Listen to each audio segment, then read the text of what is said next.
Anda kembali di iNews Pagi bersama saya Aya Nufus. Pemirsa, tim penyidik KPK menggeledah rumah Hanan Supangkat, pihak swasta yang sempat diperiksa KPK sebagai saksi tindak pidana pencucian uang ex-Menteri Pertanian Syahrul Yassin Limpo.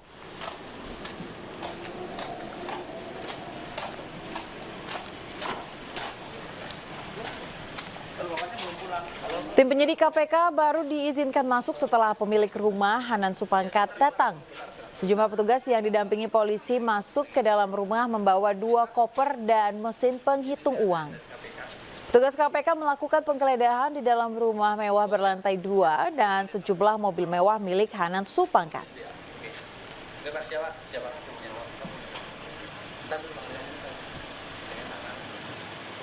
Hanan Supangkat telah diperiksa KPK sebagai saksi terkait perkara dugaan tindak pidana pencucian uang yang menjerat mantan Menteri Pertanian Syahrul Yassin Limpo. KPK mencecar Hanan soal komunikasi dengan SYL. Iya, saya tahu, Pak. Ini lagi di jalan.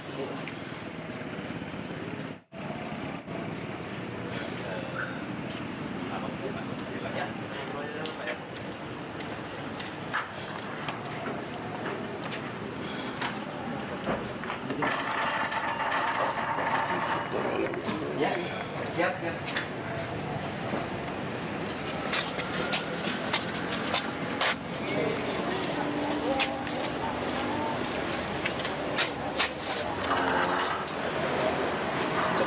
Pak Agus, siap Pak Agus. Iya, bagus. Kita ke informasi lainnya, pemirsa, rapat pleno terbuka rekapitulasi hasil suara pemilu 2024 di Ogan Komering Ulu Selatan ricuh. Para saksi dari partai politik tersulut emosi karena terjadi perbedaan hasil suara.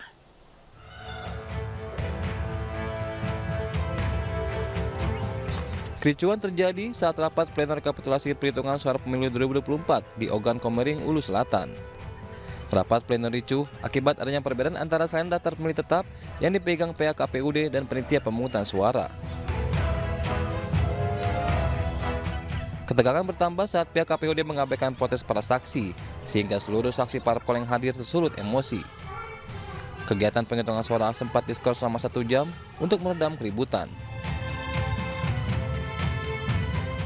Dari beberapa kecamatan ada bukannya sesuai dengan di video, bukan ada apa-apa itu, melainkan di situ ada kesalahpahaman bahwasanya dalam penyingkronan data daripada saksi dan PK itu masih ada kekeliruan. Namun alhamdulillah semuanya itu dapat kita selesaikan. Kami selaku pengawasan pada malam itu menyaksikan langsung bahwasanya yang terjadi di rapat pleno tingkatan kabupaten itu hanya keselisih pahaman ataupun miskomunikasi. Usai kejadian, Bawaslu mengatakan ada kesalahpahaman saat penghitungan suara dan berjanji mengawasi lebih ketat proses penghitungan suara. Dari Muara II, Kabupaten Ogan Komering Ulu Selatan, Sumatera Selatan, Teddy Hendrawan, iNews melaporkan. Komisi Informasi Pusat atau KIP, pemirsa, menyidangkan sengketa informasi yang dimohonkan Yayasan Advokasi Hak Konstitusional Yakin terhadap Komisi Pemilihan Umum. Sidang terkait permohonan informasi data mentah real count infrastruktur teknologi informasi pemilu 2024 termasuk kontrak antara KPU dan Alibaba Cloud serta data mentah pemilu sejak 1999 sampai 2024. Ketua Yayasan Advokasi Hak Konstitusional yang duduk sebagai termohon menjelaskan bahwa saat ini banyak beredar berita bohong atau hoax seputar kepemiluan, termasuk kabar server KPU berada di Tiongkok maupun Perancis. Baginya kebenaran informasi tersebut harus dibuktikan secara transparan. Sengketa informasi ini terjadi karena menurut pemohon KPU tidak beri akses informasi pada publik. Komisi Informasi Pusat mendalami cara KPU mengelola informasi publik di PPID dan efektivitas pelaksanaan tupoksi PPID KPU. Dimaksud apa? Data seperti itu kalau dalam nomenklaturnya PPID KPU apa istilah? Komisi Pemilihan Umum tidak lagi menampilkan grafik data perolehan suara Pilpres dan Pileg di aplikasi Sirekap. KPU hanya menampilkan bukti otentik atau data dari tempat pemungutan suara. KPU mengubah tampilan laman website hasil suara pemilihan presiden dan pemilihan legislatif 2024. Bila sebelumnya laman ini menampilkan grafik atau bagian data hasil tabulasi sementara perolehan suara, kini laman Sirekap hanya menampilkan hasil foto formulir model C dari tempat pemungutan suara. Menurut KPU, penampilan Sirekap terbaru ini dilakukan untuk memberikan informasi yang akurat kepada masyarakat serta agar tidak menimbulkan prasangka.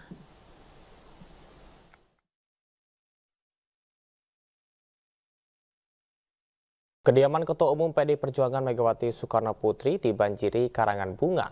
Karangan bunga berdatangan sejak pagi dan hingga petang pada Selasa 5 Maret.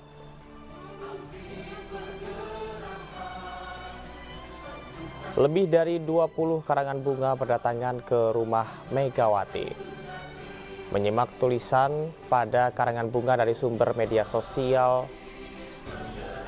@egemoyan, terlihat pengirim menyemangati dan mendorong Presiden ke-5 untuk setia menjadi banteng yang mengawal demokrasi dan cita-cita reformasi 98.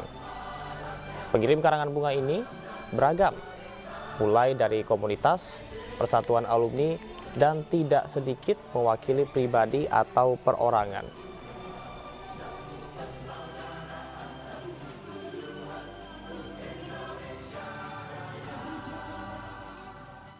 Pemirsa, Wakil Presiden Republik Indonesia Ma'ruf Amin menyerahkan penghargaan Adipura tahun 2023. Penghargaan diberikan kepada kabupaten atau kota yang dinilai berprestasi dalam pengelolaan kebersihan dan kesehatan lingkungan hidup.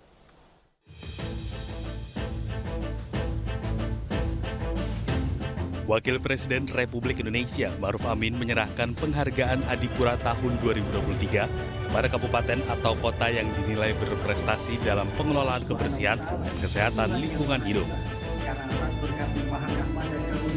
Pada ajang penghargaan tertinggi dari Kementerian Lingkungan Hidup dan Kehutanan ini, Ma'ruf Amin menyoroti masalah pengelolaan sampah yang saat ini menjadi salah satu perhatian utama pemerintah. Ke depan saya harapkan program ini dapat terus diperkaya dengan ragam inovasi sehingga mampu menyesuaikan dengan dinamika zaman serta perubahan arah kebijakan. Saya juga meminta esensi program Adipura senantiasa terjaga, yaitu untuk memastikan keterlibatan berbagai elemen, utamanya komitmen dan kinerja pimpinan daerah.